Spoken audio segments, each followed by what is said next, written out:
Welcome to Cross Transformation. It's Mariam here, and in today's video I'm gonna be talking to you about the reasons why your ego is anxious, attracting narcissists into our experience. In today's video I'm gonna be talking to you about two examples of childhood emotional neglect and how they result in having an anxious ego and eventually attracting narcissists into our experience. First of all, what is childhood emotional neglect?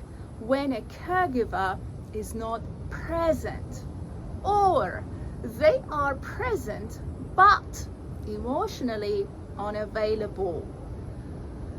Also, when we didn't have the experience of having our emotions and feelings reciprocated. Now, let's talk about the two examples, right? First of all, we want to talk about punishment. When we were punished for expressing our negative emotions, our ego decided to hold on to that punishment. So we were punished because we expressed our sadness, anger, or disgust.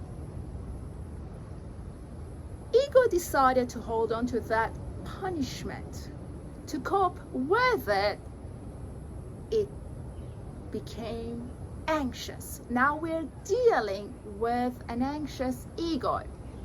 So anxiety, as I've said before, is a coping mechanism that the false self, the ego, incorporates in order for us to survive. That anxious ego is now looking for realities, wavelengths that are aligned with punishment, similar to the punishment that we experience, the familiar.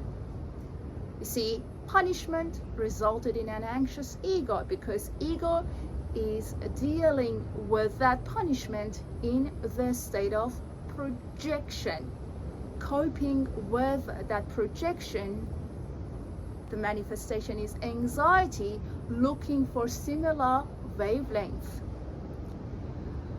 That wavelength is going to prove to us that surely we can't experience and express our negative emotions. We must repress our negative emotions. A narcissist matches our profile because we can't express or experience our negative emotions when in a relationship with a narcissist. Not allowed.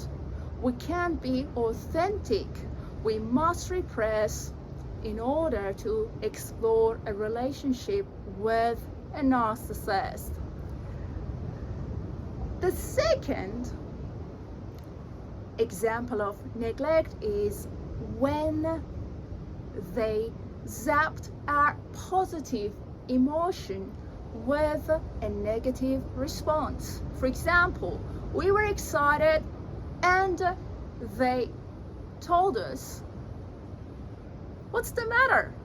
Why you're so excited?"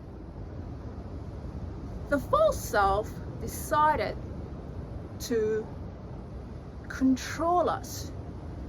The false self created a sense of negative anticipation.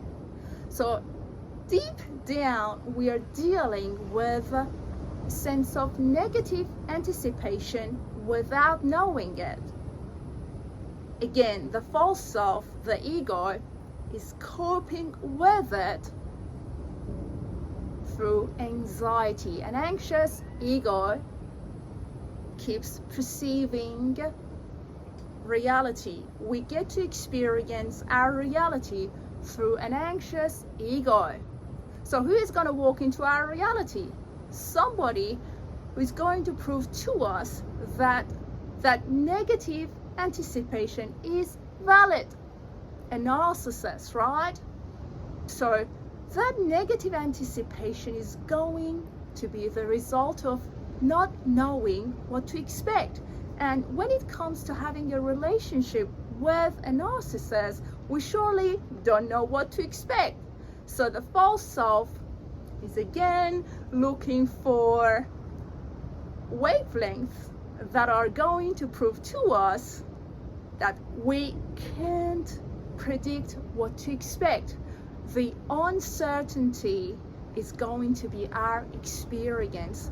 Not knowing what to expect keeps repeating the cycle of uncertainty because of that sense of negative anticipation that got created due to their zapping our positive emotion, the expression of it, with a negative response. So if you're experiencing anxiety, just know that it is a coping mechanism. Your ego is anxious. Look into those two examples of childhood neglect. Do the healing work. Hopefully you'll find this video helpful, guys. I'm sending you love. May you be blessed. Keep healing yourself. Keep on doing the unconscious beliefs. Just discerning that you are not anxious. Your ego is, and part of it is due to childhood emotional neglect. Sending you love. May you receive the healing that you need and deserve in Jesus' mighty name. Amen. Look after your precious soul. Have a great day, and I'll talk to you soon. God bless you.